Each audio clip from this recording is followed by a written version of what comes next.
அண்மை செய்தி தேர்தல் பிரச்சாரத்தில் தன்னுடைய புகைப்படத்தை பயன்படுத்த தடை விதிக்க வேண்டும் என ராமதாஸ் தெரிவித்திருக்கிறார். முக்கிய செய்தியாக பார்த்து வருகிறோம்.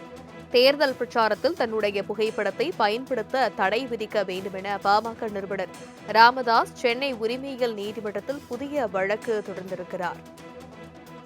பாமகவில் உட்கட்சி பூசல் நிலவி வரக்கூடிய நிலையில் இந்த வழக்கை ராமதாஸ் தொடுத்திருக்கிறார். விவரங்களை செய்தியாளர் கிருஷ்ணமூர்த்தி விரிக்க கேட்கலாம். வணக்கம் கிருஷ்ணமூர்த்தி, இந்த வழக்கு குறித்தான முழுவதும் என்ன?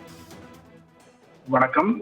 சட்டமன்ற தேர்தல் பிரச்சாரத்தில் தன்னுடைய அனுமதி இல்லாமல் தனது புகைப்படத்தை பயன்படுத்த தடை விதிக்க கோரி பாமக நிறுவனர் ராமதாஸ் தரப்பில் சென்னை உரிமையியல் நீதிமன்றத்தில் புதிய வழக்கு ஒன்று தாக்கல் செய்யப்பட்டிருக்கிறது. பாமகவில் தந்தை மகனிடையே ஏற்பட்டுள்ள மோதல் காரணமாக கட்சி 2 அணியாக செயல்பட்டு வருகிறது.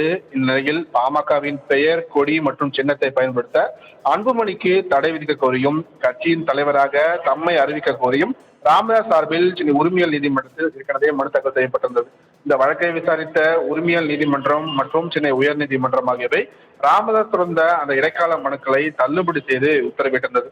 இந்த நிலையில் பாமக நிறுவனர் டாக்டர் ராமதாஸ் சென்னை 13வது உரிமையியல் நீதிமன்றத்தில் தொடர்ந்துள்ள இந்த புதிய வழக்கில் அன்புமணி ராமதாஸ் கட்சியிலிருந்து நீக்கப்பட்டவர் என்றும் தனக்கும் அன்புமணிக்கும் எந்த ஒரு தொடர்பும் இல்லை என்றும் பாமக தலைவராக சட்டவிரோதமாக அன்புமணி ராமதாஸ் நீடித்து வருவதாக அந்த மனுவில் அவர் தெரிவித்திருக்கிறார்.